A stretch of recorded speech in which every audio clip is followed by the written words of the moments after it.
Националниот ромски центар Куманово денеска во Занаетчиски дом организираше настан насловен Културен импулс, живот и вредности на роми и нероми. Градоначалникот Максим Димитриевски во воведното излагање истакна дека општината ги поддржува активностите и проектите на сите етнички заедници и невладини организации кои аплицираат и ги исполнуваат критериумите за учество на повиците. Вложува во инфраструктурата во делови од градот каде што живее ромското население, вработува образовани и стручни кадри, но она на што според градоначалникот треба да се посвети поголемо внимание во иднина е проблемот со децата питачи и честото отсуство или пак воопшто непосетување настава во училиштата. Извршниот директор на Националниот ромски центар Куманово Ашмет Елезовски меѓу останатото потенцираше дека ќе побараат поддршка и од локалната власт да се вклучи во процесот на образование на возрастни лица. Важно е и образованието на овие лица после последните случувања со Safe City, истакна Елезовски. И во континуитет се напоменува таа декада на роми, но суштински проблемот кај ромската заедница не е променет. Значи, се уште старите навики тлеат и обстојуват. Не сакам да правам споредба во дел на хигиената или она што значи хигиена во градот, бидејќи не хигиената имаме секаде. Не можам со прст да покажам дека само ромската заедница е виновник за лошата слика во дел на онај создавање на диви депонии, но има секако свој удел, како што имаат и останатите несовесни граѓани.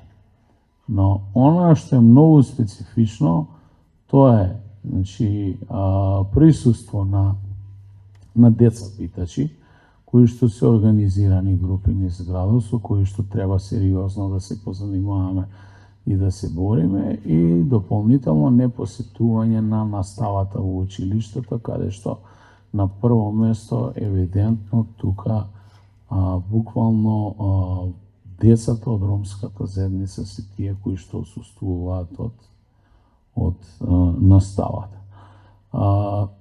Имаме неколку училишта каде што имаме представници, тоест деца, ученици од ромската заедница. И видите, проблемот е што тука нема една средина. Или имате екстремно добри и квалитетни деца, кои што буквално не се разликуваат од останатите деца на училиште, и имате екстремно лоши случаи и примери каде што евидентно отсуствуваат по тврдењата, укажувањата и анализите кои што ние како локална самоуправа ги добиваме од страна на самите образовни институции. И третиот сегмент е социјалната помош или социјалната поддршка, која што иако е под надлежност на Министерството за труд и социјала, ние имаме поголем број на социјални пакети и сме една од ретки општини која што нуди една таква социјална поддршка. Тргнувајќи од јавниот превоз, кој што во моментов со одлука на Совет е субвенциониран и комплетно бесплатен и го користат сите граѓани, преку финансиска поддршка за младите брачни парови за закуп на стамбена единица ако живеат под кирија, па до дополнително субвенционирање на јавните давачки на граѓаните од ниските социјални категории и групи. И тоа се некои скромни средства кои што ние ги одделуваме, и добар дел на тие корисници на тие услуги исто така доаѓаат од ромската заедница. Ние ромите во Македонија, од Куманово, сме гордост на овој град, по причина што од кај започна ромското движење, од кај започна првите спортисти со медали, од кај има едуцирани кадри кои се на позиции во Европскиот парламент, кои работат таму. Се надам дека ќе најдете можности и поголемата возрастна генерација на роми да се добијат со образование. Имаме тука еден сериозен проблем кој се појави баш сега со новиот закон со Safe City.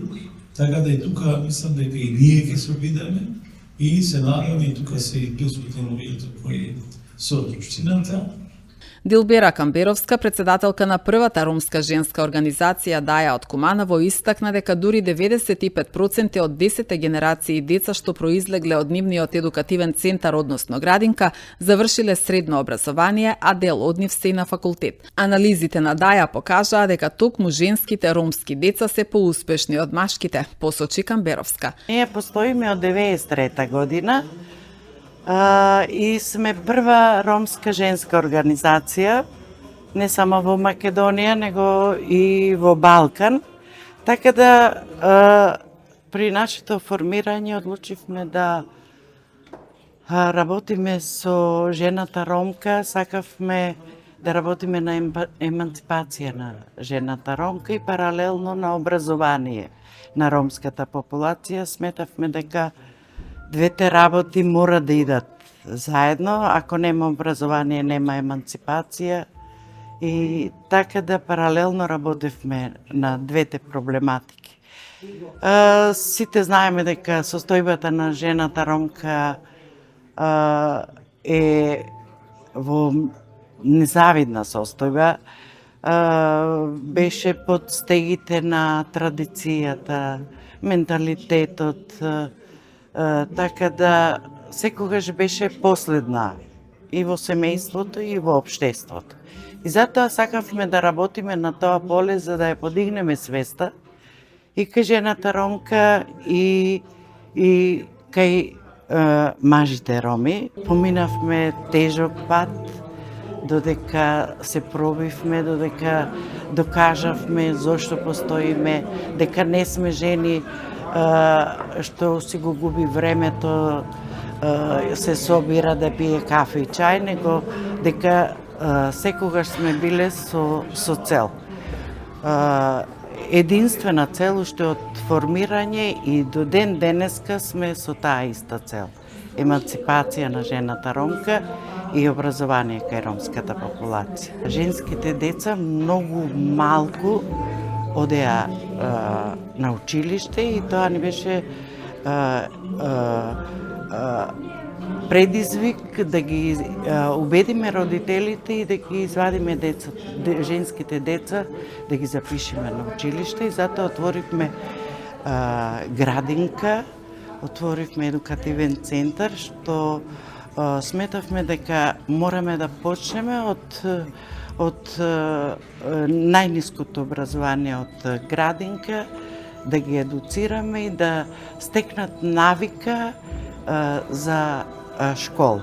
И успеавме во тоа, излегуваат кај нас 10 генерации деца, каде што беа успешни и, како што рековте, 95% имаат завршено средно образование и дури има и на факултети деца, и тоа за наша гордост.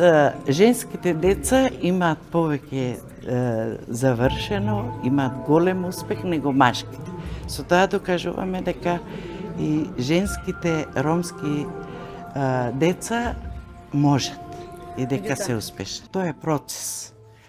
Голем процес, треба да се работи, но за жал ние во овие последни години, уште од ова пандемијата COVID, престанавме и за жал стагниравме со нашите активности, што навистина има тука голем пропуск, што не можевме да успееме да се активираме и да продолжиме со нашата работа. А верувам дека ако продолжиме, дека ќе имаме уште повеќе резултати и горди сме со тоа. И со жените што работевме и што успеавме да целта ни беше да имаме повеќе жени во политика, и во тоа исто успеавме. И една од целите ни беше да имаме жена ромка во парламент, и тоа дојде момент што и со тоа многу се гордееме. Се надевам дека нема да застанеме, ќе продолжиме со. Пред присутните се обратија и председатели и активисти на културно-уметнички друштва, здруженија, истакнати културни работници и академски граѓани од ромската етничка заедница.